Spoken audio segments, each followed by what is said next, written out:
Akkam jirtu daawwattoota keenyaa kan hordofaa jirtan kun OBN Internationally guyyaa har'aa keessummaa qabanii dhiyaannee jira. Keessummaan keenya dhaabbata miti mootummaa Kennaa for Kids with Disabilities yookaan immoo dhaabbata qaama miidhamtoota gargaaru kan hundeessan aadde Aminaa Faqii waliin marii goonaa. Dhaabbanni kun ammaatti maal hojjetee hundeeffame gara fuulduraattis maal hojjechuu barbaada kan jiru irratti mari'annaa hanga xumuraatti waliin turan afeerraa keenya.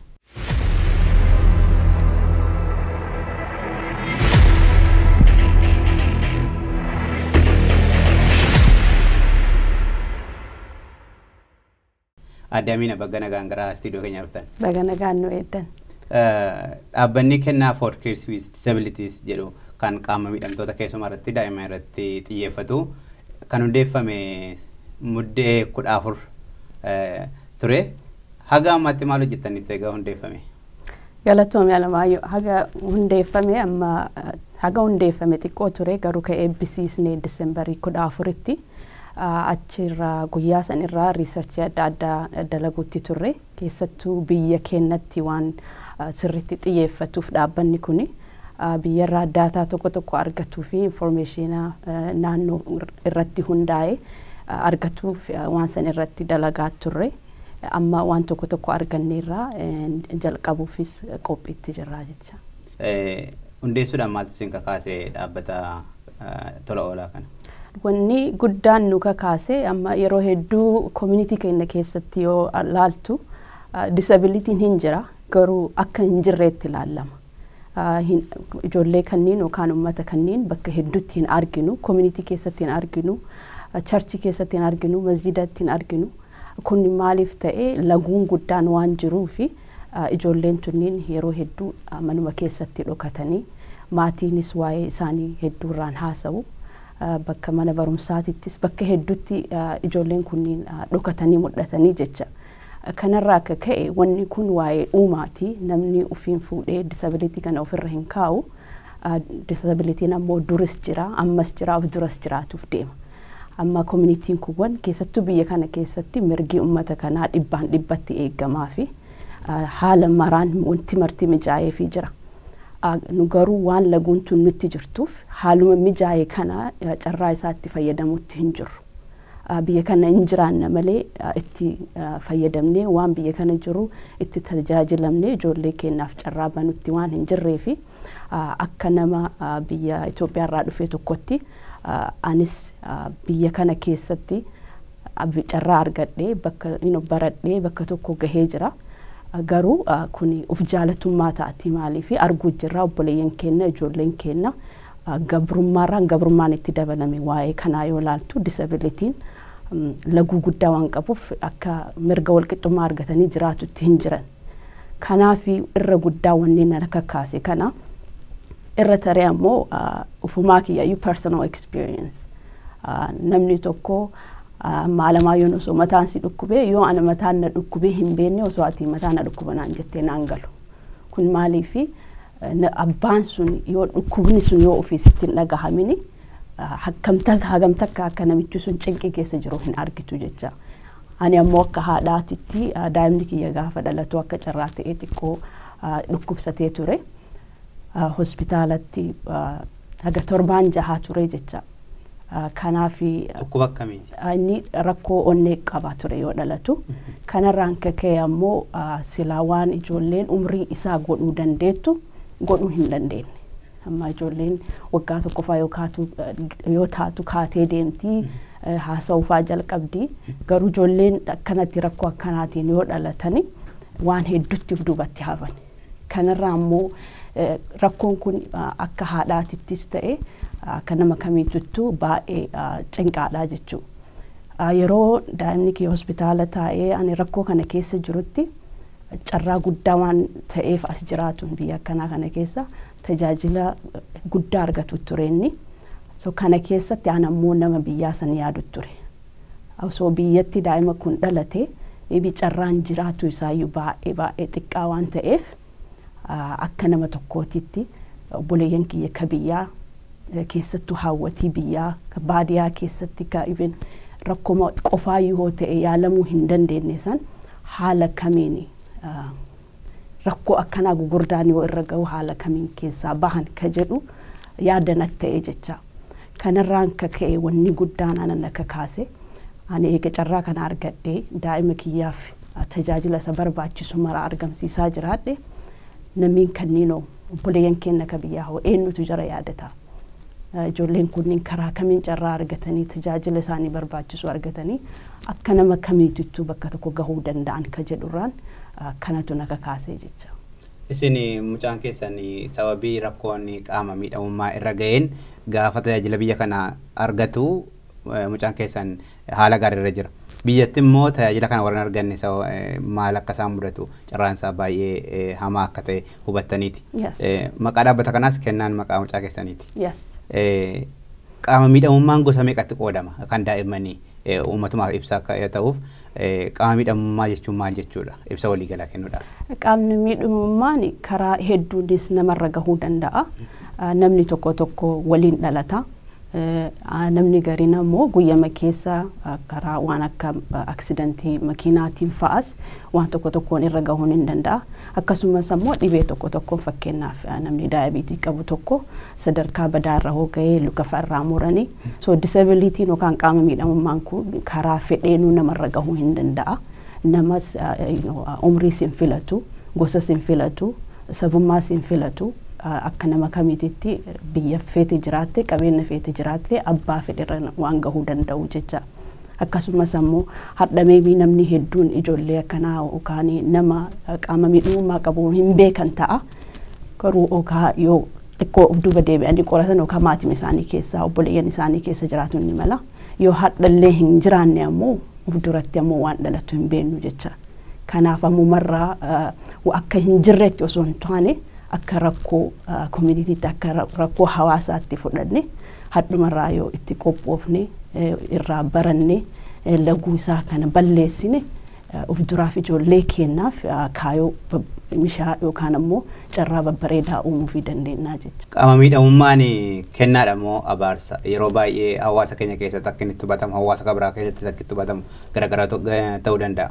Yeroo darbe yeroo isin dhaabbata keessan kana eebbistan namoonni qaama miidhamoo ta'anii biyya Itoophiyaa irraas dhufanii biyya kanatti baratanii sadarkaa doktorummaa sadarkaa gurguddaa irra ga'an jira.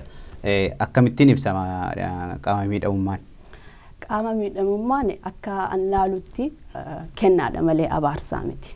Maaliif rakkoon guddaan ka dhufu amma yoo argitee raatte ijoollee tanniinis ta'ee nama guddaas ta'ee rakkoon guddaan jara irra gahu qaama miidhamummaa isaaniitiin osoo hin taane ilaalcha hawaasaatiin. So disabilitiin guddaan waan karaa saniin dhufu maaliif hoo jette yoo namni tokko qaama miidhamummaa hoo qabaate dura namicha san akka namummaatti akka namaatti ilaaluu dhiifne jalqaba ka arginu qaama miidhamummaa isaati. Yoo ammaanii yookaan rakkoo ijjitiyan argitu taate dura aminaan eenyu akka nama tokkootitti aminaan jechuu dhiisanii ka ijjisii akkasiisun waan akkanaatiin nama yeroo hedduu akkaataan nu haala nama ijoollee kanneen itti ibsinuun mucaa lukaan okkolusan ka mataan fayyaa hin qabne isaan akkasitti yeroo hedduu ka haalli nu jara ittiin ibsinu jecha leebilii kana kenninaaf. Rakkoon guddaan ammoo achii dhufa. Tokkoffaa namni akka namaatitti mirga namummaa isaa kabajamuufi qaba. Nama ta'uun qofa gahaadha. Nama eega ta'ee uumamerraa yoo daddafnee rakkina isaa kun even garaa hedduu ilaalchuma namaa keessatti ilaalamuu danda'ama. Dafnee rakkoo isaa irratti yookaan jajjabina isaa dhiisnee rakkoo isaa ilaalla.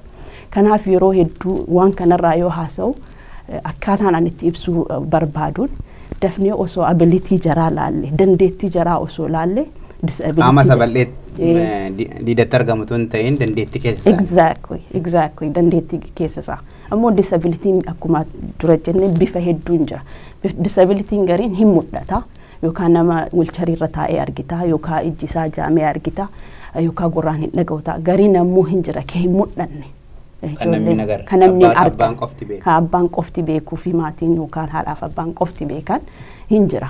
Kanaaf ammoo yoo nu daddafnee nama tokko cadhisnee akkuma keessa isaa dandeettii isaa hin beekne dadhabina isaa qofa irratti yookaan ammoo waan rabbiin isa ittiin waliin uume waan inni filatee ittiin hin uumamin kana qofa yoo kalaallu ta'e daddafnee daangessina jecha limitationii irra goona. Kanaaf jecha namni kun akka waan abaarsa qabu argite akka waan carraa bakka tokko gahuu hin dandeenye abdii boruu isaa itti dukkaneessina jecha. Yoo akkana goonu ijoollee yookaan namni akka Dr. Salahaddin faa ammas jedhe namni akkana akka nu keessaa hin baane goona. Fakkeenyaaf bakka hedduutti olaalti biyya akka Ameerikaa keessatti olaalti biyyoota gurguddatan keessatti olaan ijoolleen akkana akka sadarkaa gurguddaa addunyaa irratti gahanii ofirra dabaranii looyara ta'anii warra sadarkaa addunyaatittu namni addunyaa tajaajilu jiran. Kun dandeettii gurguddaa of keessaa qabanii jechuudha. Nu ammoo ijoollee sana akka dhalatteen yookaan akka nu mallaallee carraan isaanii gadi bahanii kadhattummaadha malee yookaan baratanii bakka tokko gahuu miti jennee yoo daangaa sana itti goone carraa isaanii akka boru dukkaneessinaa jecha. Isin barumsa kan baratanii dhimma kanarratti qorannoo gaggeessaniiti immoo isa kana dhimmuma ofirratti agartanii hawaasa keessatti agartanii itti dhuftan immoo barumsa keessanii wajjin wal qabata. Dhugaa dubbatuuf ani jalqaba barumsa kiyyaan waliin qabatu. Ani bacheloriin kiyyaa economicsiidhaani mastersiin kiyyaa immoo organizational development human resources waan akka leadershipiti. Haa ta'u malee akka dhaabaatitti waan guddaa na fayyadu maaliif muuxannoo hedduurraa hin qaba. Garuu akka fiildii qaama miidhamummaatitti gaafa anarra gaheesan dhukkubni sun akka rakkoo nama biraa naa galu naa godhe. Wanni kanarra dabaluu barbaadu immoo barumsa ittiin qabaachuu caala experience yookaan muuxannoo abbaatu tara jedhee yaadamu. Manni barumsaa guddaan mana barumsaa muuxannoodha argattanidha. Keessumatti hawaasni keenya biyya kana jiraatu haala akkamitti qaama miidhamummaan biyya kana keessa jira amma ammaatti qorannoo gaggeessaniin waan hubattan qabdu hawaasi keenya ijoollee isaa yookaan immoo rakkoo isaa irra ga'e kana baasee haasa'uudhaaf akka warra biyya kanaa waan dhossanii baasanii haasa'u namoota akkasiis hin agartu akkuma jettan nama keenya garuu nagartanii charchitti nagartanii masgidatti nagartanii iddoo biraatti nagartan dhiibbaan aadaadhaan wal qabatee dhufee waan sana dhossuu kun jira biyya kana.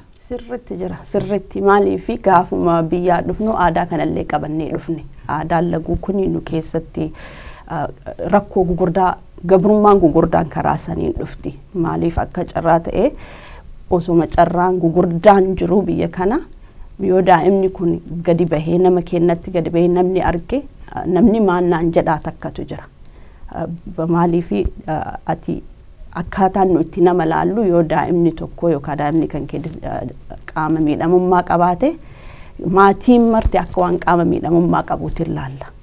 Kun ammootu maatii kana akka ifillee dhossanii ijoolleellee dhossan godha. Kan ammoo community keenya keessa sirriitti arguu jirra. Wannummaan ani jalqabarraayyuu wanni kun osoo biyyan dhandhe duraa asitti haasa'amuu qaba waan jedheefi advocacy'n bakka kanaatii jalqaba. Wanni tokko ammoo ka jijjiiruu dandeettu laguullee ka jijjiiruu dandeettu yoo irraa haasa'uu jalqabde. Yoo haasoftee uf amansiifte akkaataa itti yaaddu yoo jijjiirte qofa jijjiirama fiduu dandeetta. Amma nama tokkoof yoo waan kanarraa haasaan haasa'uma fakkaata. Garuu wannummaan stepping guddaanuyyuu awarenessii kana uumanii san irraan ammoo laguu kana balleessuudha. Kana godhuuf ammoo numartuu akka hojii manaatiif fudhannee irraa haasa'uu qabna. Amma namni keenya hin haasa'u. Daa'immanuu fi ka disabilitii qabdu even obboleeyyan keessattuu akka hin laakkaa'amne godhan. Kana yoo gootu ammoo obboleeyyanummaanuu akkam taatee guddatu jirti. Daa'ima tokkooti obboleessa yoo rakkoo akkanaa qabu qabaatte gadiin baatee yoo itti waliin cinqamta ta'e eenyummaa kee of keessaa baasuu jecha. Maaliif daa'imni kun keetii identity kee eenyummaa kee calanqisiisa. Isa keessaa baaste jechuun ammoo eenyummaa kee dhossite jecha. So haala kanaan namni keenya community'n keenya haala kanaan laaluu qaba. Haala kanaan ijoollee tanaa carraa banuu qaba. Gadi bahee ufiillee walitti dhufee wanni yeroo tokko wanni aan arge amma adeemsuma daa'ima kiyyaa kana keessatti wanni biyya kana tolee keessa mana dhufanii si tajaajilan ijoollee tana waan akka occupational therapist physical therapist waan therapy adda kennaniif ijoollee tana kana ammoo namni kenna waan wanni kun firii ta'eef waan baasii ittiin baasneef faayidaa waan qabutti fakkaatu sigale kana ammoo faayidaa isaa ka argitu jala deemtee waan jarrisiin jedhan kana yoo goote qofa kana godhuuf ammoo namni beekuu qaba haasa'uu qaba rakkoo qabdu kana namatti illee himatu qabda warra si gargaaru kanatti illee himatu qabda maaliif jararraayyuu barumsa guddaa argatta kanaaf yeroo wanni anaaf dalage mee daa'ima keetiif hin dalagu ta'a nu ammoo akka communitytitti yoo waliin dhufnee waliin haasofnee daa'ima kee akkam ta'e ka'e kiyyaa gana ture maal goote kana waliinuu jijjiiruu jechaan maaliif dhibee walii beenna ka rakkoo kiyyasan yoo maqaamni miidhamummaan isaaniillee ka garaa ta'e rakkoon tokkuma cinqiin keessa dabarsitee bakka tokko geetu tokkuma waan ta'eef gargaarsa guddaa gaachana guddaa walii ta'aa jecha maatiin waan akkana rakkoo akkanaa qaba. Yeroo darbe gaafa dhaabbate kun eebbifamu yeroo isin ibsa kennitan namoota hanga bootti ga'an argeera harmootii achi keessa jiranii rakkoo sana hammam akka isaan itti dhaga'amu kan sanarraa hubatamu. Sun immoo kan hiikamu karaa namoonni keenya biyya kana koomitiitti wal gahaa, waldaatti wal gahaa, masgidatti wal gahaa, itti wal gahaa. Akkamittiin dhufanii akkuma isin jettan kana waliin mari'atanii biyya kana amala tokkotu jira namoota wal fakkaatan walitti fidanii marii muuxannoo wal jijjiiruudhaan hojii garaagaraatu hojjetama. Hawaasa keenya keessatti gara sanatti fiduudhaaf hammam deemtan hammammaatti yeroon gabaabaadha yeroon itti hundaa'e koominitii wajjin waldaa hawaasaa wajjin akkamitti hojjechaa jirtu waldaalee hundumaa wajjin yoo deemtan jara argachuu dandeessu waan ta'eef isa qofaas yoo hin ta'in waldaaleen yookaan masgiidii hojiin isaanii guddaan iyyuu namoota akkasii gargaaruudhaaf dirqama waan qaban fakkaata waan ta'eef hammamitti deemtan hammammaatti. Kun baay'ee waan barbaachisaa ta'e kaaftee Alamaayyoo kun baay'ee guddaadha maaliif wanni biyya kana jijjiire waan akkanaati support systemiin tokko hoo jiraate namni rakkoo akka tokko qabu kun waliin dhufee rakkoo kanaaf furmaata ta'a. Nu amma qaama miidhamummaa waan ati jijjiiruu dandeettu miti. Kun kennaadha akkuma kanaan dura jenne. Egaa wanni tokko sii kenname ammoo haala kamiin haala isaa mijeessitee fi waan kana bakka tokkoon geenna jettee itti yaaduu qabda. Silaa koominitiin kun waan kana waan hadhatti yaadanii miti. Maaliif qaama miidhamummaan hadhan dhufne. Garuu laguu amma jennu kanaan namuu dhokataa namni irraa dubbatu dhabame malee maatiin rakkoo akkanaatiin qabaman baay'ee gugurdaa.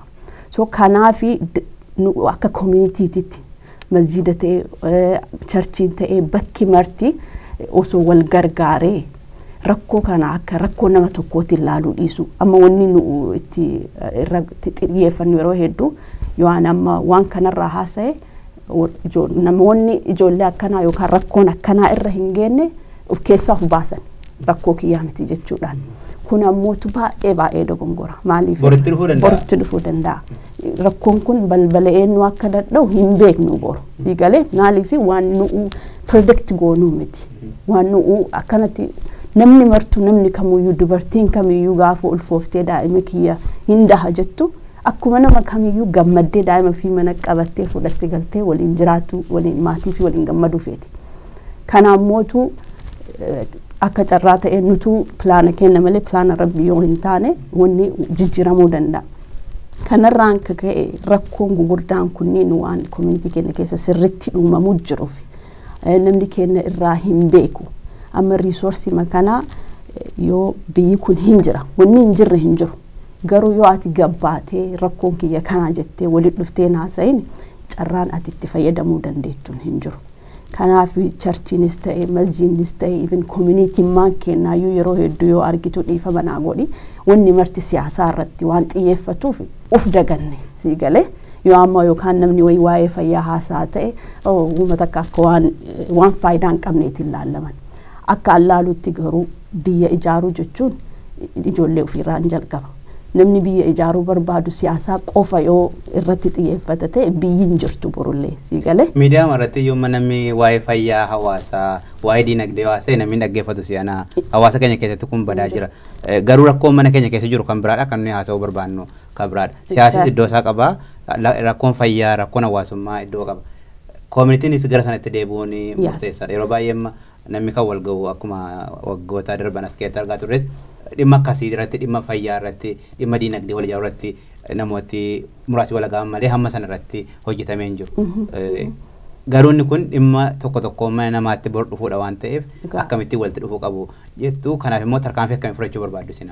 Tarkaanfiin nu guddaan fudhachuu dandeenyu kuni tokkoffaa jijjiirama fiduuf baay'isee patience barbaachisa obsa barbaachisa obsa gugurdaa barbaachisa keessattuu waan amma kaafneer kanarratti yoo laallu akka hawaasni keenya karaa tokko qofa deemu jira waa'ee siyaasaattu wanna maraa caalee ka yoo namni illee kottaa bahanu gargaaraa kottaa baradhaa hojjette yoo waan siyaasaa ta'e namuu bakka kamisii dhufa garuu rakkoo gurguddaa akkanaa kanneen ammoo namni tokkollee siin bahu jecha amma ijoolleen kenneen ka rakkoo akkanaa qabaatan yeroo hedduu yoo laalte nama jaraa iyyuu hin qaban nama jara sagalee nama jaraaf ta'u hin qaban kanaaf jecha fakkeenyaaf gaafa eebbaasanii akka obboleessi kiyya tokko maal jedhee jaaniin argu nu'u gabrummaa hedduutu nutti jira jedhee akka nama tokkootti si galee akka sabaatti illee namni tokko akkanaan gabrummaan keessa nu dabrine hin jira akka sabaatitti akka biyyaatitti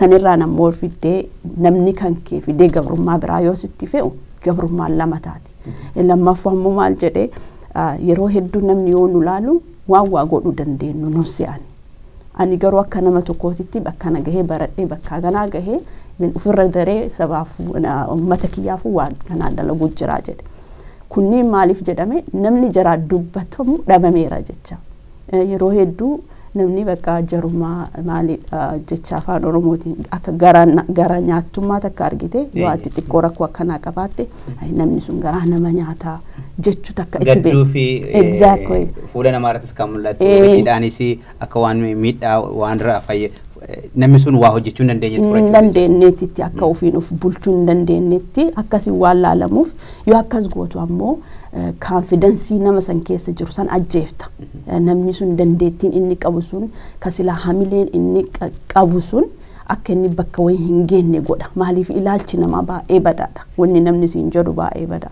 kanaaf ammoo yoo nu ilaalcha keenya jijjiirre nama garaa nyaattummaan hin barbaachisu kun uumaa rabbiiti sii galee garaa nyaattummaa irra tarree uumaan faranjiin jettuun sympathiidha miidhama garaa nyaattummaan kun empathiitti nu barbaachisa kun maaliif ani akka nama tokkootitti Alamaayoon yoo rakkoo tokko qabaate uf kiyya fuudhee kophee Alamaayyoo san keessa of kaa'uu danda'utu jiraata kun yoo kana rakkoon kee anaaf illee naa galeera dhukkubni kiyya dhukkuba kiyya walii jechuu kana mootu afaanumaan haa jechaa walii wanni osoo hin taane yoo gargaarsi nama kanneeniif jedhamee isinitti dhufu namni martuu gammachuudhaan kunuu carraa gaarii jennee wal gargaarree bakka tokko walii gahuu qabna akkuma dura jettee manneen amantaa dalagaan isaanii gugurdaanu kana amma nu gargaarsa gaafatu jirra fakkeenyaaf manneen amantaa yeroo hedduu deebiin nu argannu akkana nuufillee yeroo hedduu namni martuu way kadhata waa dalaguuf priority yookaan ammoo yeroo maraa dursi kan kennamuuf waan biraatiif garuu silaa rakkoo kanneentu dursi kan kennamuuf qabu maaliif akkuma ati jettee kaayummaan mana amantaa tokkoffaan rakkataa gargaaruu nama waan akkanaa irratti rakkina qabu mala isaa dhahuufiitti fi community jajjabeessu ta'uu qaba jedhee yaadde. Yeroo baay'ee yeroo rakkoon akkasii ga'u harmootiidha kan irratti rakkatu. Biyya kanatti illee tarii dhiironni gargaaruu danda'u ta'a odeeffannoo guutuu yoo qabaachuu baadhillee biyya keenyatti kan mul'atu daa'imni harmoota harmeetaa wajjin oola waan ta'eef rakkoo guddaa kan baatu harmootiidha yookaan immoo haadha mucaa sana deesseedha. Isin immoo amma kaka'umsa sanas kan fudhattanii kaatanii fi waan sana waan ofirratti argitaniif ilaalchi rakkoo sana haati duwwaan baachuu sun iyyuu rakkoo kabraa hin fidu yeroo hunda nama tokko irratti dhiisuun. Rakkoo gurguddaa fida amma namni irraan dubbatu malee rakkoo gurguddaa fiduutti jira nama akka nama tokkootitti irraa dubbatuu hin danda'a akka haadhaatitti jecha kun aadaa akkuma duratti jedhe aadaa biyyaa finnee dhufne asillee akkasumatti jira yeroo hedduu dubartii matuu ijoollee waliin rakkata ibn ijoollee fayyaa qabdu jecha gaafa rakkoon akkanaa namarra gahe ammoo amma akka riisarchii biyya kanaatitti yeroo hedduu namni ka adda deemu yookaan divorce ratein ummata ijoollee akkanaa qaban keessatti baay'ee gugurdaadha jedhan kun maaliif cinqii fi because ijoollee akkanaa qabaatuun gara diinagdeetiin illee baasii guddaa si baasisa karaa mana yaalaatiin illee baasii guddaa si baasisa galee kanaaf jecha rakkoo hedduu even jireenya maatii keessattuu rakkoo gugurdatu uumamaa jecha akka jaarsaaf jaartii jidduutti nu ammootu rakkoo san tareetu nurra gaha maaliif akka aadaa ta'ee haati ijoollee waliin rakkatuun aadaadha akka kennaatitti kun wanni haadhummaa isii akka hin baane osoo jechuu osoo hin taane silaa wal gargaaranii wal qixa wal gargaaranii yoo san ijoolleen tunis bakka tokko geetti. Kun ammoo aadaa baduu qabu keessaa kunillee gugurdaadha jedhee yaada. Kanaaf ammoo yeroo hedduu hawwaleen yoo argiteeraatte namni keenya irraa hin dubbatu yeroo hedduu rakkoo fi dubartiin gabbaatee hin himattu malee amma fakkeenyaaf depressionii fi waan akka rakkoo sammuu yoo laalte maatii akkanaa keessatti baay'ee haayidha. Akka biyyaatittis ta'e ibin akka kennaatitti illee gargaarsa dhabuurraa stressii ijoollee isaanii kana abdii isaanii ufitti dukkaneessanii laaluurraa maaliif akkuma durassiin jedhe namni waan irraa haasa'ee barumsi waan hin jirreef waa'ee qaama hir'ummaa kanarraa ijoollee tanniin akka boruu fiicharii abdii boruu hin qabne goonee waan laalluuf kun akka haadhaati baay'ee ulfaata. So haadha tanaaf ammootu namni sila gargaarsa ta'uuf tokkoffaa abbaa manaati achirra dabaree ammoo communityidha. Community keessatti dubartii biraatti walitti dhufuudhaan nama hedduutu jira ammoo akkanumatti ammoo rabbiin jabina kennee fi waan akkanaa itti ciniinsifatanii ijoollee isaanii waan barbaachisuuf mara godhanii bakka tokkoon gahan. Fakkeenyi ammoo gaafa eebbaasan dubartii akkasii achitti fidee akka fakkeenyaatitti waa'ee isirraa haasa'utti ture. Namni akkasii sun hin jajjabina namaaf ta'a. Dubartiin biraatis nama mana keessa dhokatee faa manaa bahuu hin feenetu jira. Sigalee maaliif cinqii fi dhukkuba waan adda addaatiin waa'ee kanarraa akka ka'e maaliif waan hin eennetu irra gahee keessattuu ammoo inni akka aatizimii faa baay'ee nama dhibuudha rakkoo gurguddaadha. Yoo barumsa irratti hin qabaanne yoo gargaarsa irratti hin qabaanne yoo ka hawaasni akka nama addaatitti silaalu ta'e rakkoo mucaa keetii yookaan mucattii keetii san irraa rakkoo hawaasaa kanatu rakkoo gurguddaa waan akka depressionii kana namatti fidaa jecha. Kanaaf gargaarsi kun ilaalchi kun wanni jijjiiramuu qabu. Hawaasni maal gochuu qaba jettu masin fakkeenyaaf dhaabbanni kun hundeeffamee ji'a 2 hanga ammaatti community wajjin haasofneerra dhaabbilee amantii wajjin haasofneerra jettan deebiin isaanii maal ta'uu qaba maaliif dursi kan kennamuu fi qabu isa kana maaliif mana keessa deemanii kan argan warri dhaabbilee amantii hawaasa isaaniitis amantoota isaaniitis waan ta'eef waan jiru beeku jennee abdanna mana keessa deemanii sanaaf dursa kennanii isin wajjin akka hojjetaniif gamanumaan wanti isin jettan yoo jiraate. Yaa sirriitti wannummaan ani hadha bakkee kana taa'uu barbaade irra guddaan sani amma namni hedduun gargaarsa baay'ee nudumaan dhaabatanii wanni kun waan barbaachisaa ka jedhanii warra abbootii amantii keessaallee community keessaallee jiran kun baay'ee barbaachisaadha namni akkanaa nama waliin dhaabatu garuu san irra dabaree ammoo wanni kun dalagaa barbaachisa sigalee irraa haasa'u qofa osoo hin taane keessattuu waa'ee biyyaa gara biyyaa hoo deebi'e kaayoon kenna biyyatti sirriitti fokas godhuudha. Kana ammoo yoo jedhu ijoollee tana waan kanaan qabamanii gadi bahanii kadhattuu ta'anii yookaan warri ittiin saalfatee mana keessa hidhee waliin taa'u kana fuunee bakka tokkoon gahuudha. Kana godhuuf ammoo diinagdee barbaachisa. Mallaqa malee wanni godhamu hin jiru. Kanaaf ammoo gargaarsa hawaasaa barbaanna. Gara masjidaatiin illee charchiin illee ta'e akka community illee ta'e namni martuu ka biizinasa qabullee karaa adda addaatiin maaliif doolaara takka hin taane yoo nama kana hedduurraa walitti dhufte biyya sanitti jiru namaa jijjiiruu danda'a jecha. Waa'ee biyya kaastaniitu keessumatti namni odeeffannoo guutuu qabaachuu dhabuu danda'a akka dhaabbanni hojjettoota addunyaa dhiyeenyatti gabaasetti Itoophiyaa keessa uummata miliyoona 15tu qaama miidhamaadha. Sana jechuun baay'ina guddaadha. Miliyoona 15 sanaaf eenyu gargaaraa jira kan jedhu kaka'umsa akkasii jiraas kan jedhu gaafiidha. Hawaasni keenya biyya alaa jiraatu immoo hojiin hojjetu inni guddaan biyya keessatti waan of danda'uuf warra biyya keessaa waan qaburraa waa xiqqoo baasee akka gargaaruudhaaf. Kanaaf hubannoon sun uummata biyya kanaatiif kennameera. Miliyoona 15 waggoota arfan darbaniyyuu rakkoo biyya keessa ture namni baay'een yeroo itti qaama miidhamaa ta'etu jira. Sun hojii guddaadha inni biyya keessa.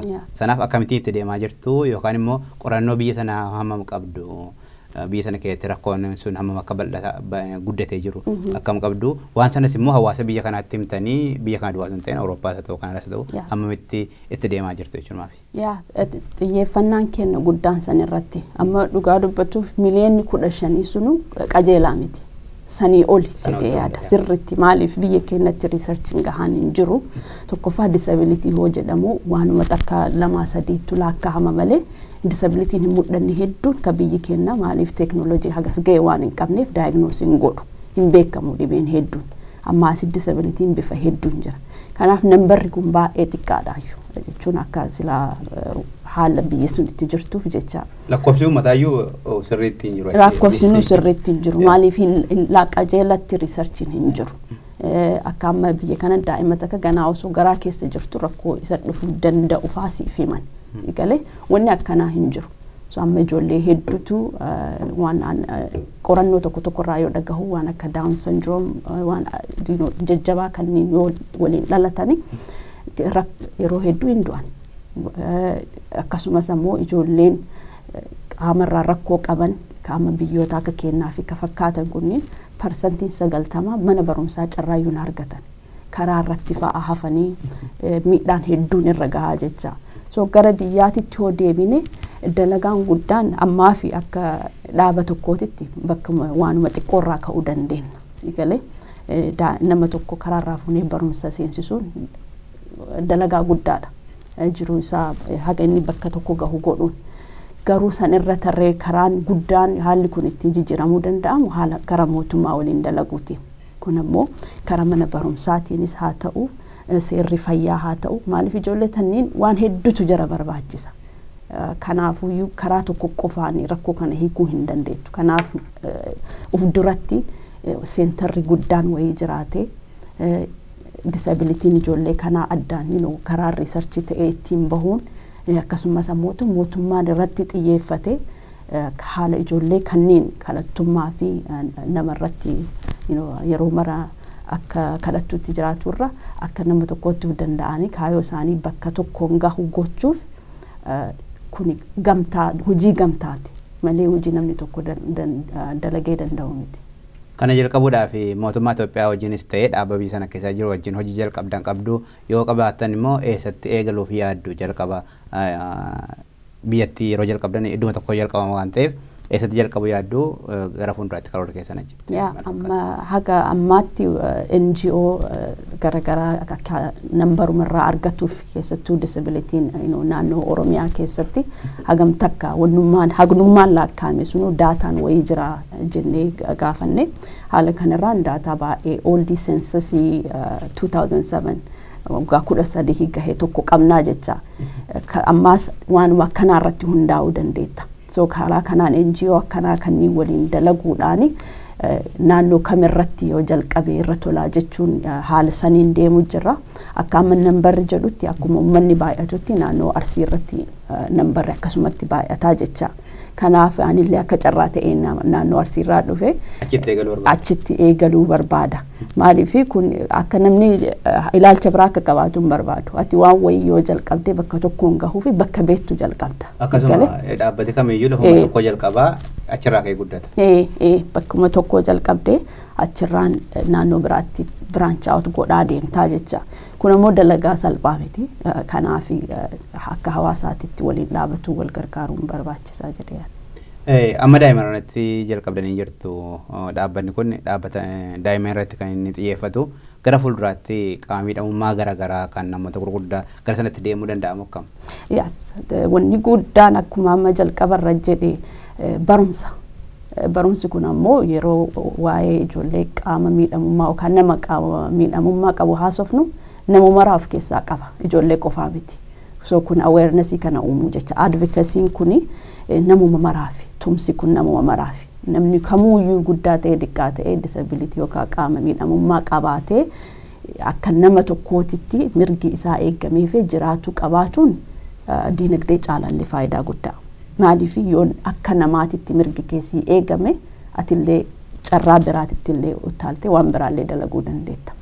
Kanaaf ammaan tanatti ijoollee irratti yoo jennu yeroo hedduu ijoollee yoo jedhamu haga 21 illee deemuu dandeetta. So ijoollee silaa mana barumsaa jiraatu qaban kana irratti fookas godhuu jirra.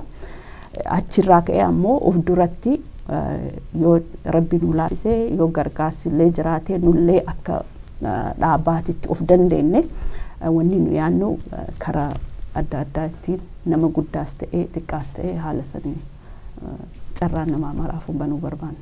Isin kaka'umsa keessaniin dhaabbata kennaa for kids with disability hundeessatanii jirtu. Ji'a lama hojii hanga ammaatti hojjettanis kaastanii jirtu.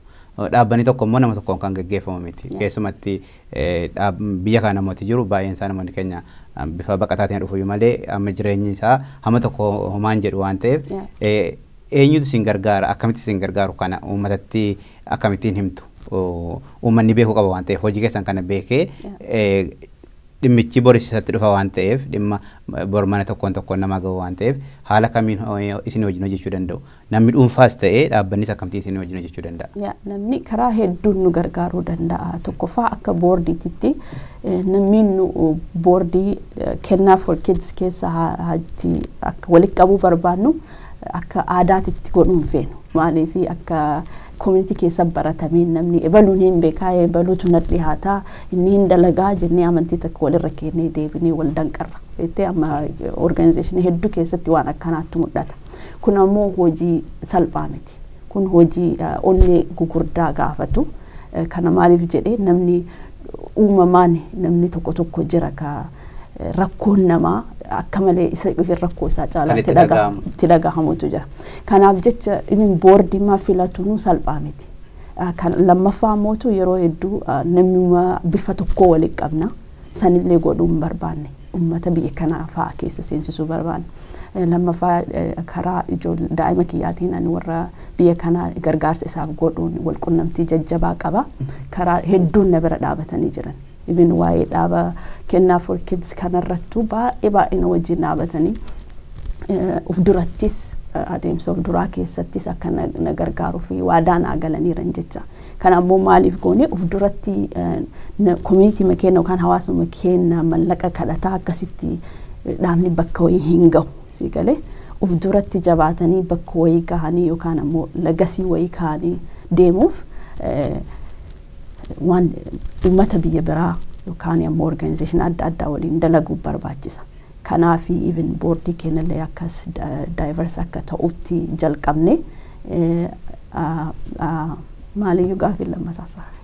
Uummanni akkamitti isin gargaara keessumatti amma dhaabbate keessan kun hawaasa keenya keessatti isa jalqabaan itti fakkaata amma ammaatti ofii kootiin agarree akkamittiin isin wajjin hojjetuudhaan hin jedhe ergaa isin qabdan walumaa gala marii keenyas xumuraa jira waan ta'eef waan dhaamuun isinirra jiru wanti asiin kaasnee jiraate akka kaastaniif.